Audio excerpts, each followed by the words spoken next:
there, my friend. Ay sa mga Hugang katong sa outer.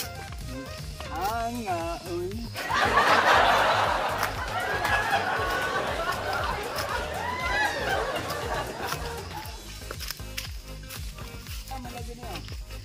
Lagi.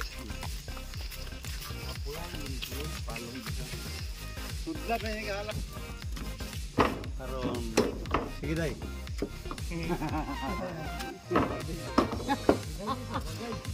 Sunong gubat.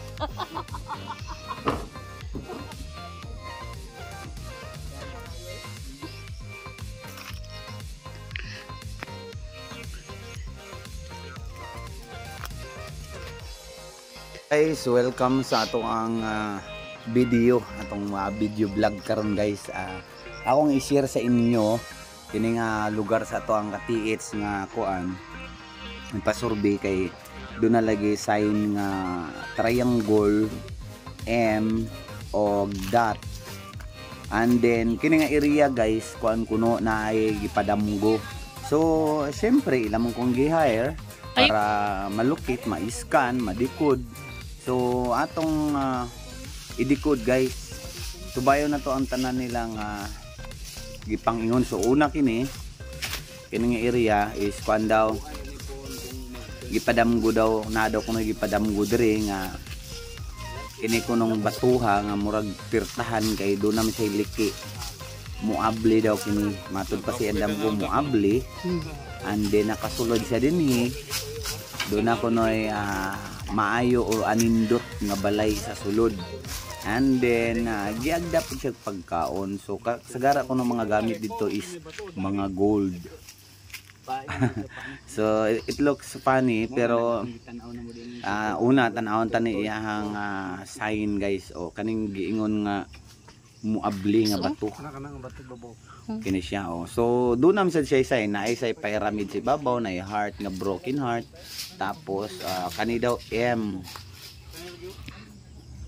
So doon na gid pud tuod siya M pero kaning M nga ato nga makita guys murag natural lang siya or kuan kung di kaya kahimasa og libro sa Yamasita Treasure. So makaingon kag ordinaryo lang gid siya. Pero dili na siya ordinary guys, hinimo gina siya. Kaso lang expected sa uban na treasure hunter na pag may sign niya ma-scan kuha dayon. Dili guys ang inana ang proseso guys, dili inana. So moagi pa kaog kuan ana idikod pa na siya and then parehaning M so entrance tunnel tapos kini triangle o kani siya mo ni siya triangle. So mauna siya ang triangle sign. So atong basahon sa libro guys. So daghan kay siya meaning guys. Kung kining pyramid, pyramid center of treasure site. So posibleng niya dinhi tungod.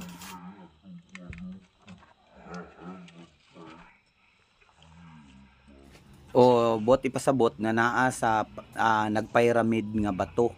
So pangitaon nato ang pyramid nga bato diha ang iyang center sa treasure site. So muna yung una niyang meaning.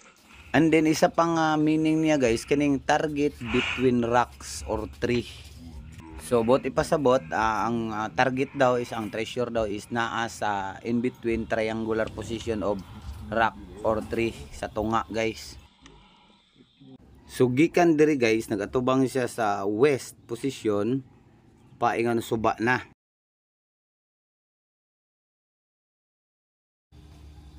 So atong tan-awon ang suba sa di kalayuan mga naara sa 15 meters gikan atong signage. Mapansin nimo guys nga dako kayang buhang.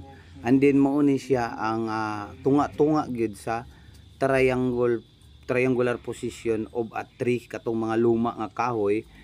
So akong ipangutana mga taga dinhi so kani siya is natung-an gyud sa dagko nga mga karaang kahoy.